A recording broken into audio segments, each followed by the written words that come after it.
Salut les Tintins. Bon, alors aujourd'hui on va démonter un hébergement de Velux EDW pour faire suite à une vidéo que j'ai faite précédemment pour vous montrer un petit peu comment vieillit un entourage Velux. On va voir au niveau de tout ce qui est retenue d'aspérité, c'est pas terrible. Donc je vous fais un petit topo rapidos. Alors les gars qui ont posé l'entourage là, Velux, qu'est-ce qu'ils ont fait? Ils ont, comme on a vu dans les autres vidéos, enfin dans ma dernière vidéo, enfin pas dans ma dernière, ça dépend quand elle sera diffusée, mais dans une de mes vidéos où on me voit démonter un entourage Velux, pour le coup qui était neuf mais qui avait mal été posé. Là on va voir un entourage Velux qui a pas mal été posé mais qui a vieilli. Donc on va voir comment vieillit un entourage Velux. Donc qu'est-ce qu'on fait les gars qui ont installé ce Velux? Donc ils sont venus couper les tuiles. Là il y a une demi qui passait bien, donc ils l'ont pas coupé. Ils se sont bien placés sur le premier rang, juste en haut du premier rang. Normalement ils n'ont pas supprimé les gardes d'eau.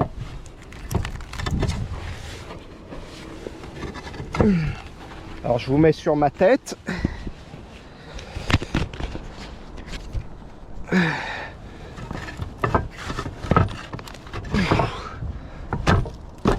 Voilà, regardez. Là ils n'ont pas supprimé les gardes d'eau en partie basse. Et sur la partie haut ils ont coupé à 45 la tête qui risquait de faire une empreinte trop marquée sur l'aluminium et puis le sectionner, le lacérer à long terme. Donc là les mecs ils ont bien bossé, hein. En plus ils ont mis un petit point de mastic pour tenir la bavette, tout bien nickel. Et derrière ils sont bien tombés aussi puisque ils n'ont pas eu à recouper les tuiles de derrière. Mais justement le problème c'est qu'à vouloir trop bien tomber, eh ben, on en oublie les dégagements qui sont très importants en couverture, hein. J'en parle souvent dans mes vidéos. Ces dégagements ont pour but de ne pas retenir les aspérités qui risqueraient d'obstruer le bon écoulement de l'eau. Le passage de l'eau doit être relativement bien dégagé, donc s'il y a un peu de saleté c'est pas grave, mais là il y en a quand même trop. Et donc on va démonter un petit peu cet entourage et puis on va décortiquer un petit peu ensemble ce qui va pas. Voilà, comme ça tout le monde sera un petit peu renseigné sur les différences de méthode entre un entourage en zinc et un entourage universel de chez Velux. Donc un entourage universel de chez Velux, c'est plus rapide à poser, c'est moins cher, c'est plus discret que du zinc qui va être plus brillant. Par contre le zinc va durer plus longtemps, va être techniquement plus étanche, plus adapté à chaque matériau, à chaque type de tuile. Et on va se retrouver sur quelque chose qui va avoir la même durée de vie que la toiture. Voilà, qui va même survivre le plus souvent à la fenêtre de toit. Par contre, le problème qu'on va avoir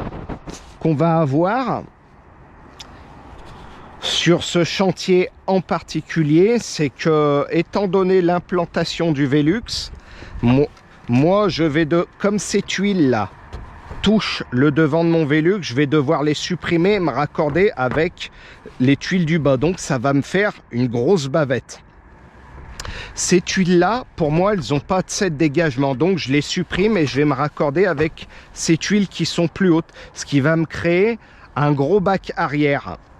Ces tuiles là, comme elles sont coupées, je vais les supprimer et je vais me raccorder avec ces tuiles là, ce qui va me faire un couloir assez large. Et là on a une demi mais qui n'offre pas les 6 cm minimum de dégagement. Donc je vais devoir déplacer la demi jusqu'ici, et ce qui va me faire un couloir encore plus gros. Et on va se retrouver sur quelque chose d'assez massif, donc de moins esthétique, je suis d'accord avec vous. Mais regardez, là, on est quand même en haut d'une butte. Le terrain est vraiment en contrebas, il n'y a aucun visuel sur la toiture. Donc là, on peut dire que ça vaut le coup.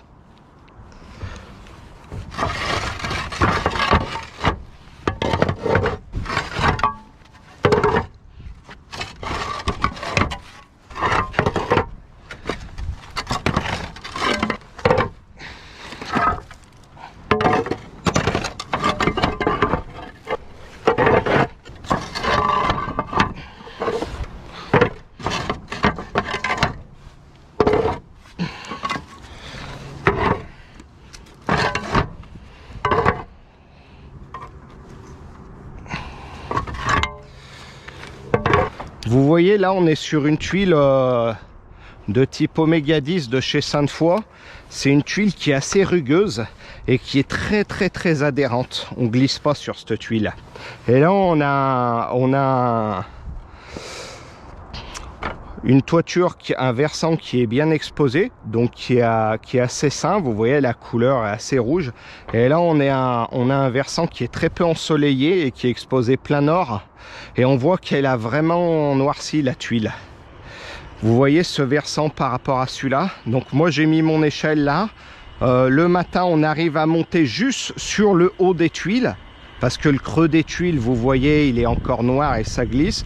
On arrive quand bien même à tenir un petit peu. Moi, je monte au fêtage et on se retrouve ici sur ce toit. Celui-là, le matin, il est impraticable, hein. On glisse, on ne tient pas debout. Donc, faut enlever 2-3 tuiles pour pouvoir accéder. Puis, une fois qu'on est là, même mouillé, on a une accroche extraordinaire. Donc, on est relativement en sécurité sur ce toit, quoi. C'est pas... Souvent on me dit t'as pas peur de glisser? Non, là on glisse pas, on est tranquille. Par contre de l'autre côté, quand c'est humide, je monte pas sur le toit, quoi. C'est là oui, c'est trop dangereux pour le coup. Bon.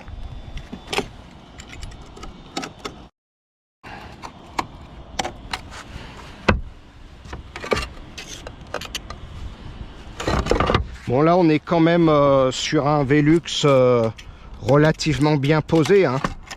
Les mecs ont fait des bonnes coupes, ils ont bien collé les tuiles bien où il fallait. Vous voyez, c'est assez costaud, ça a duré, hein. Le problème c'est que vous voyez, même bien posé, un entourage de Velux, ça a quand même ses limites, hein. Un entourage de chez Velux, parce qu'un abergement sur mesure en zinc, ça aurait mieux vieilli que ça. On n'aurait pas été obligé de le refaire. Vous voyez, alors au départ on pose ça parce que ça fait moins cher sur la note globale, et puis au bout de 15 ans on est obligé de le refaire. Alors qu'on l'aurait fait en zinc depuis le début, il n'y aurait jamais eu à le refaire. Donc en fait c'est plus cher. Ça nous revient plus cher à la longue. Voilà. Bon, ces tuiles avec un gros joint mastic, ce que je vais faire, moi je vais les couper là, comme ça je vais récupérer cette demi. Parce que étant donné que j'agrandis les bavettes, normalement il va me manquer une demi en haut, une demi en bas. Celle-ci elle n'est pas touchée, ça va faire une demi aussi. Voilà.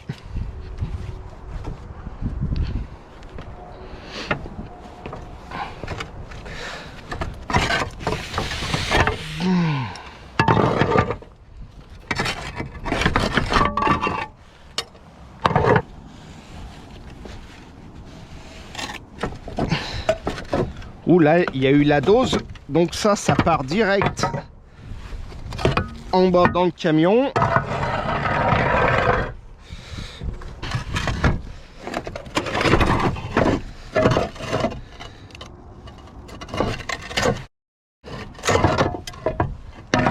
Voilà. Bon, regardez la mousse dont je vous parlais dans une précédente vidéo. Ouais, comme elle se délite, comme elle part en poussière. Là, elle est complètement décrochée, hein, là. Elle a plus aucune vertu d'étanchéité, là. Petite balle de tennis.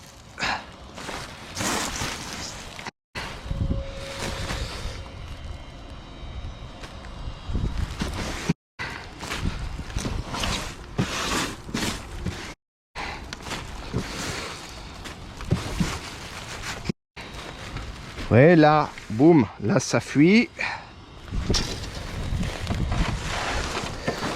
Là vous voyez, on n'a plus du tout de mousse, hein, complètement, regardez.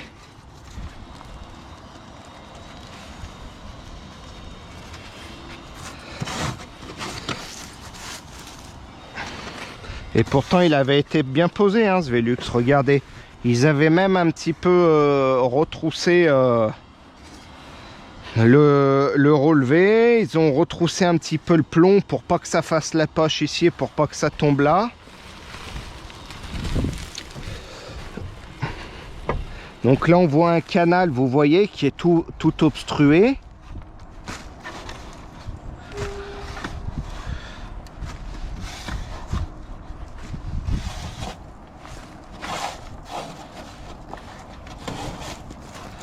Bon là on n'a pas trop de... hein, il n'y a pas trop de laine de verre là. Il doit pas faire bien chaud dans la chambre. Surtout à cette époque, là on est au mois de décembre, les petits Tintins. Donc cette vidéo je sais pas quand elle va sortir, hein. Ça se trouve elle sortira au printemps ou cet été. Alors il y en a qui vont me dire, hey, mais Devor, comment ça se fait que tu travailles en bonnet et que nous on est déjà en t-shirt, hein, sur le chantier? Et ben il se passe que les petits Tintins, que quand je filme une vidéo, je la sors pas forcément tout de suite. Mes petits Tintins. Bon. Allez, ok. On va dévisser tout ça. Donc hier, je suis venu, j'ai pris les codes vite fait. J'ai tout préparé l'hébergement. On va voir s'il va. Hein. On va voir si ça va. Il y avait un volet aussi. J'ai viré le volet hier.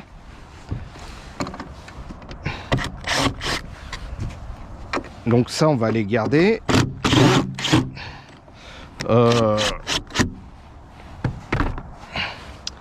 Ça.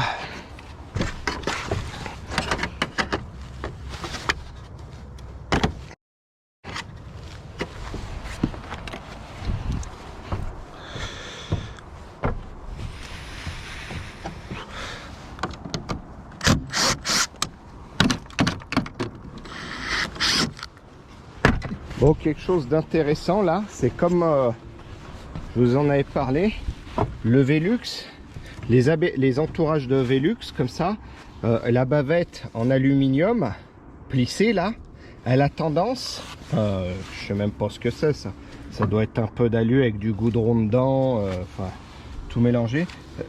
Elles ont tendance avec les années à se dessertir du profil aluminium. Et là on voit, regardez que ça avait déjà été réparé, donc on voit là, hein, qui s'est desserti. Voilà. Voilà. Et les mecs donc ils sont venus réparer une première fois, donc on voit les bousins de colle qui ont dépassé à l'intérieur. Vous voyez. Donc ça c'est une chose qu'on retrouve pas avec le zinc. Et il y a une autre chose aussi, c'est que dans une de mes vidéos, j'ai fait un certissage plomb zinc pour des tuiles en acier un peu spécial. Bon, c'était un toit un petit peu bidon en goudron qui avait été recouverte de fausses tuiles en métal. Donc il fallait que je fasse des hébergements pas trop chers. Enfin dans l'esprit du toit surtout, et j'avais serti du plomb avec du zinc, et vous regarderez bien dans la vidéo, je vous la mettrai peut-être là en description. Moi j'ai fait un double sertissage, mon plomb était serti 2 fois dans la pince et il était même collé, il y avait une colle d'étanchéité au milieu, vous voyez. Donc il y a ça que je voulais vous montrer. Et un autre truc, je vous parlais aussi d'un profil aérodynamique Velux. Voilà, c'est celui-là dont je vous parlais. Ouais, c'est une petite barre en plastique. Donc avant, elles n'existaient pas, ces petites barres en plastique anti-effraction. Donc je vous mettrai en haut votre vidéo, en haut de la vidéo, il y aura une petite phrase où vous pourrez cliquer dessus qui vous renverra à la vidéo justement où je vous parle de cette petite anecdote. Bon, là j'ai fini ma petite fonsure. Ouais, j'ai tout doublé mes lithos, hein, classique. Je me suis fait mes petits relevés, tac. Et j'en profite aussi pour vous montrer une petite méthode pour éviter les boules, de faire des coquilles en zinc sur tuile oméga 10. C'est que moi j'utilise des soufetières, vous voyez. Donc bon,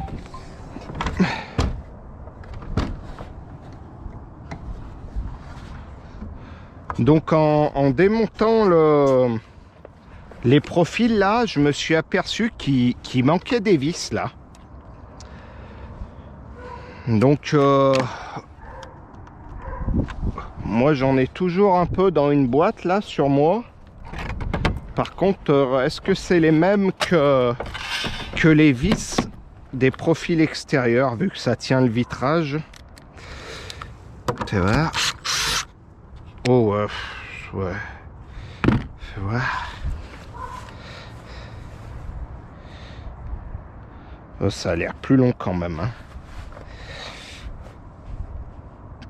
C'est peut-être un petit peu gros celle-ci. Ah, il y a de la place. Allez, je vais mettre des grosses. De toute façon, faut mieux qu'elles soient un petit peu plus grosses parce que je sais pas pourquoi il les manque, mais peut-être que le bois, tu vois, regarde. Elles ont pas pu se barrer toutes seules ces vis, hein. À mon avis,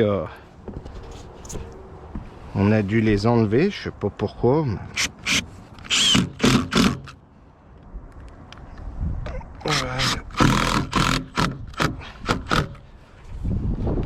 Première fois que je vois ça.